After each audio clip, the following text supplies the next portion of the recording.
Salve, Caesar. Salve. As the head of the Department of Religious Affairs, I've been anxiously awaiting your return from abroad in order to share our ideas and designs for the cult practices of Antinous here in your villa, as per your request. This is my assistant. Shall we begin here? I see that you have created this space around my obelisk to Antinous. Yes. This space, shall we call it the Antinoueion? This enclosed rectangular space, or temenos, contains 2 temples and a colonnaded exedra, this semicircular structure before us.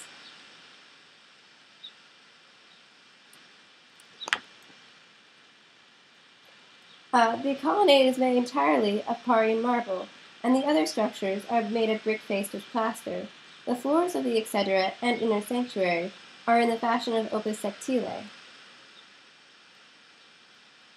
As the south face of the obelisk indicates, the remains of your beloved are to be housed here within this sanctuary.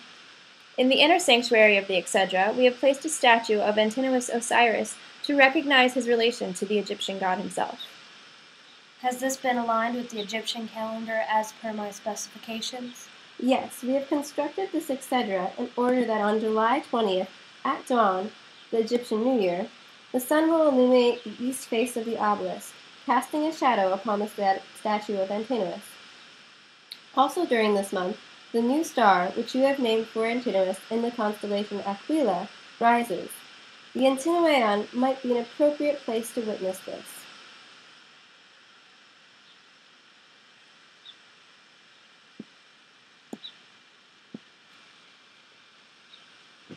We could also use the Roccabruno Observatory for such viewing purposes.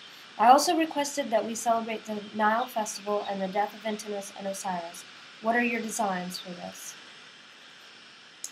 Let us now proceed to the Canopus and the Serapeum. We have found this area to be appropriate for the rituals pertaining to the death of Antinous. The Canopus pool itself represents the Nile River, in which both gods, Antinous and Osiris, perished. Behind us is the Serapeum. This is dedicated to Serapis, who is closely associated with Osiris himself. The Serapeum is representative of the Nile Delta.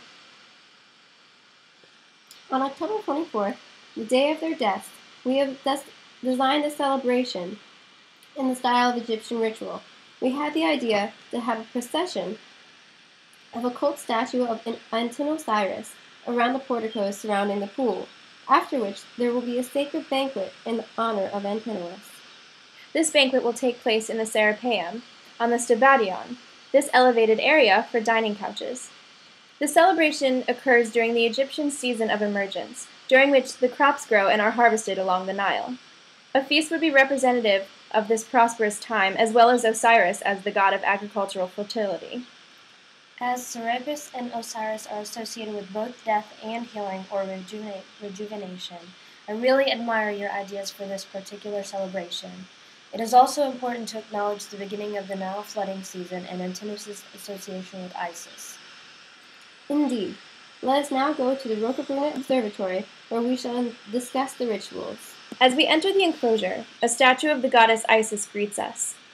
On the summer solstice, the Nile rises with the tears of Isis mourning her husband's death. This structure is situated so that during the solstice, the sun's rays through the entryway illuminate this statue. Allow me to demonstrate. The rituals of this celebration of Isis begin with a sacrifice and offerings to the goddess, accompanied by hymns sung by the Egyptian priests to both Isis and Antinous. Oracles will then be said by haruspecs, who will be reading the entrails of the sacrificed animals, a sheep perhaps. I appreciate your opinions about this cult here in my villa. I will take them into consideration and give you my feedback in due time. Wilete. Gratias, Caesar. Wale.